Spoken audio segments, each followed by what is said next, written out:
Alrighty, hello everyone. I am back really quickly. I posted a video earlier today and I went ahead and got Shark Week kicked off with none other than Jaws.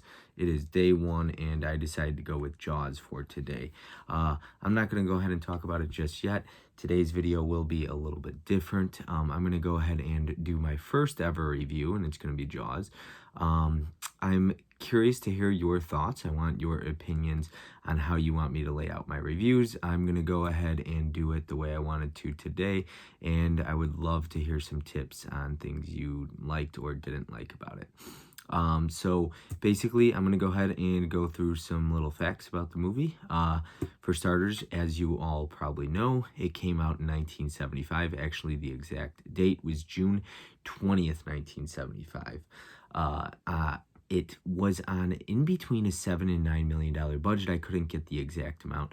Now, back in 1975, that's quite a large budget for a movie that they weren't sure was going to be successful. So that is a big budget. It is a big risk.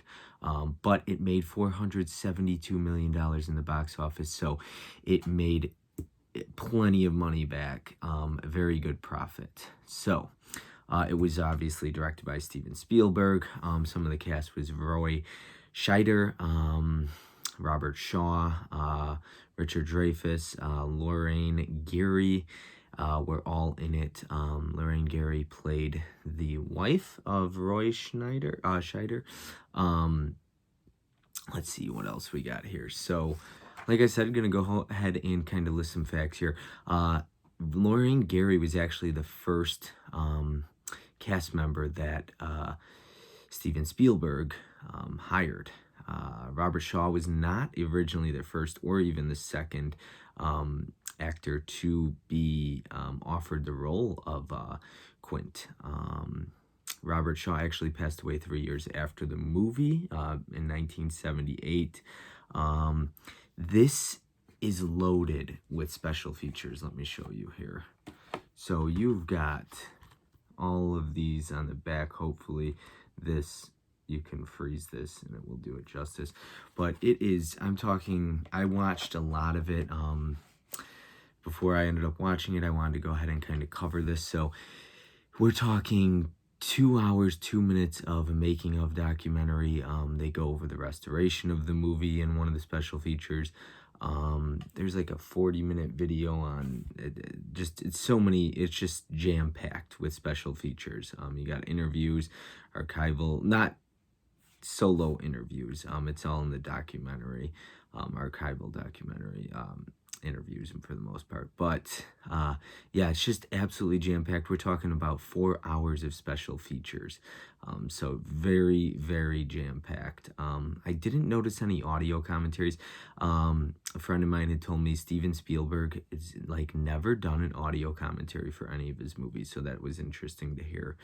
Let's see what else we got. Spielberg was only 26 years old when he directed this movie.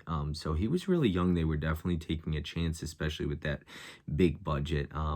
Pretty sure this was one of his first roles. I believe Duel came out before this, but yeah, this was definitely one of his first directorial opportunities. So it was a big risk they were taking. Let's go over a couple of the ways you can buy this. So this right here is the 4K with the lenticular slip cover right here. It does come with a booklet, and it is the 4K, and I believe it's $20.99 on Amazon right now. They also have a 4K Steelbook right here. I believe this is out of print, but it's not that expensive. You can get it on eBay for in between like $25 and $35, depending on if you want it used or brand new. This digibook that I have right here is actually the same exact booklet that is in that 4K. Here's some of like the pictures, but yeah, this is the same exact booklet. So they didn't change up the booklet. That 4K booklet is the same as this digibook. So I'm talking about this booklet right here is the same, and there's your back. So yeah, same exact booklet, unfortunately. But yeah, so those are a couple ways. You got a digibook like I just told you and showed you. A lot of different ways you can get this. There's so many different physical media opportunities for the collectors out there. You've got, let's see here, 1970s Best of the Decades Blu-ray. So those come with those slip covers, if you know what the Best of Decades are. They have the 100th anniversary slip covers you can get with those. Those fold open. If you've watched my previous channel, I've gone over those before. They had a Target exclusive at one point with the clamshell VHS, retro VHS box. Those things were really thick. They did a lot, like quite a few of them, and that was one of them. Let's see what else we got here. The book was released before Jaws. They really struggled with finding a name for the movie. They weren't sure what to call it, and then they finally settled on Jaws. Lee Fierro passed away at 91 years old. She played Miss Kintner in the movie. Actually, a funny little story about that. So years and years later, after the movie Jaws had released, she walked into this seafood restaurant and noticed on the menu, one of the menu items was Alex Kintner sandwich. And she had told them that she was the mother of Alex Kintner. And the owner came out, wanted to meet her, and the owner was the boy who played Alex Kintner. So whoever that actor is ended up buying that restaurant, or creating his own restaurant. So yeah, that was a kind of cool little story. But that is everything as far as like facts go. I kind of wanted to go ahead and break down my review of the movie, what I thought of it. Obviously, Jaws is a super iconic movie. I mean, I love it. I've got my Jaws shirt right here, as you can see. I've got hoodies, different things like that. I got a blanket or two. I love Jaws. I do. Let me get it started with saying I will give it a 4 out of 5 stars. And the reason for that, I love Jaws. Obviously 4 out of 5, but I don't think it's a perfect film. I should really break down how I rate and review my letterbox I use. Just a number of different things: cinematography, acting, directing, score, you name it, writing. From everything I'm checking out, I'm looking at, right? But ultimately, I want to be entertained, and I don't care, like, if you're a shark movie and you entertain me, that's first and foremost, right? So, like, film is subjective. I might give something 5 stars that one of you gives something a half star to. You're not going to agree with me. You might hate me for not giving Jaws 5 out of 5. It's probably not my favorite shark movie, to be honest with you. I do remember growing up with it. I saw it, but I've seen a ton of shark movies. We're going to get into them later on this week. But yeah, Jaws is great. I love Jaws. So don't get it twisted here when I say that it's not like my favorite shark movie, okay?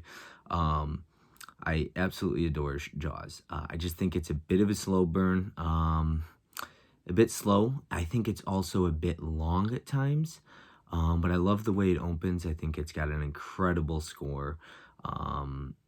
I absolutely adore the opening act, of course. Acting's very good. Great cast. It's just a bit slow. There's not like... And I'm okay with the PG rating for Jaws because this was in 1975. I don't believe the MPAA came out with PG-13 until like 86, 87, 88 maybe. Maybe 84, 85. I'm not sure the exact year. But yeah, Jaws is great. I adore Jaws. I do. But yeah, there's some things. It's just the pacing is a bit...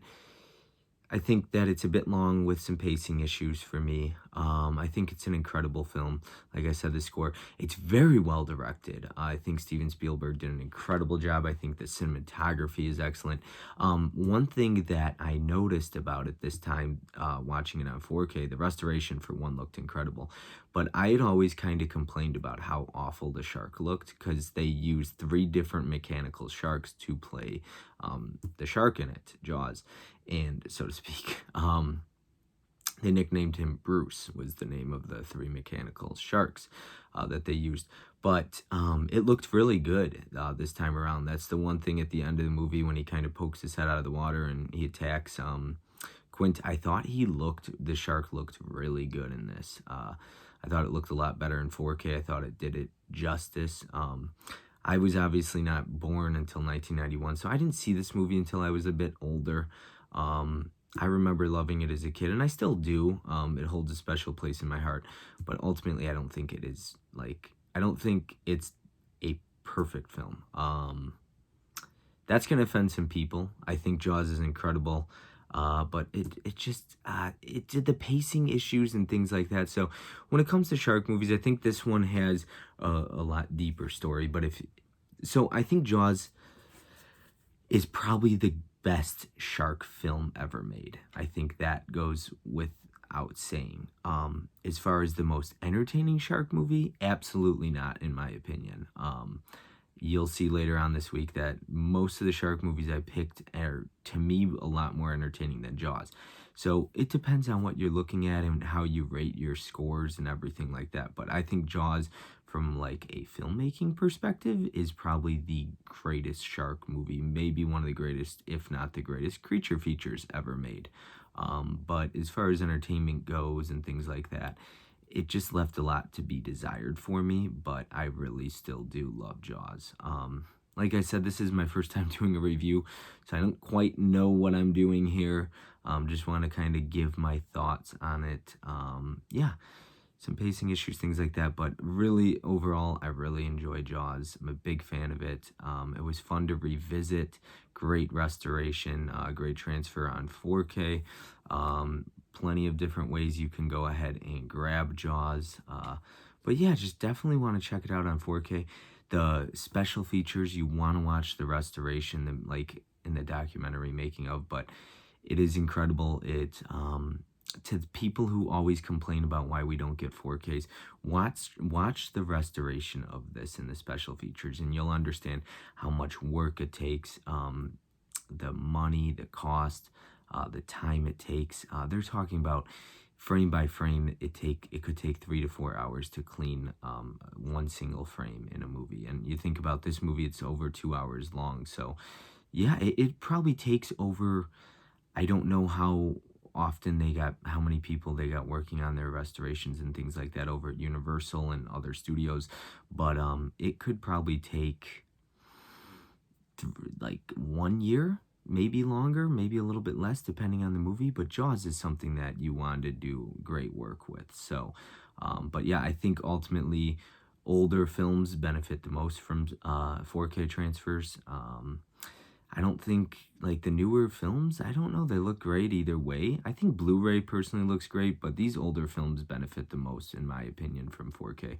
I don't have an OLED TV. I use a Samsung that is not an OLED, so I really look forward to getting an OLED one day, and I think that every 4K I'm watching will even look a lot better. But yeah, with that being said, I'm going to go ahead and wrap this up. I'm going to say 4 out of 5 stars for me. Tune in tomorrow to find out how I feel about the next film I watch. It's going to be a first-time watch for me. But yeah, anyways, with that being said, hopefully you enjoyed the video. I'd love to hear your thoughts. Try to be nice. People are so cruel. Once again, remember, the biggest thing I want to preach is film is subjective. If somebody hates Jaws, it's their opinion. It's their right to feel that way about a film. So people are so damn cruel. They think that their opinion is the only one that matters. You know who you are if you're that person. Stop being that person. Don't be that guy. Don't be that lady, anything like that. Let people have their opinion. If they love something, if Jaws is their least favorite shark movie, that's up to them. Respect their opinion. Anyways, yeah, so hopefully you tune in tomorrow. Hopefully you enjoyed today's video. Would love to hear your comments in the comment section below. And with that being said, enjoy Shark Week, enjoy day 1, and I will see you tomorrow. Have a great day.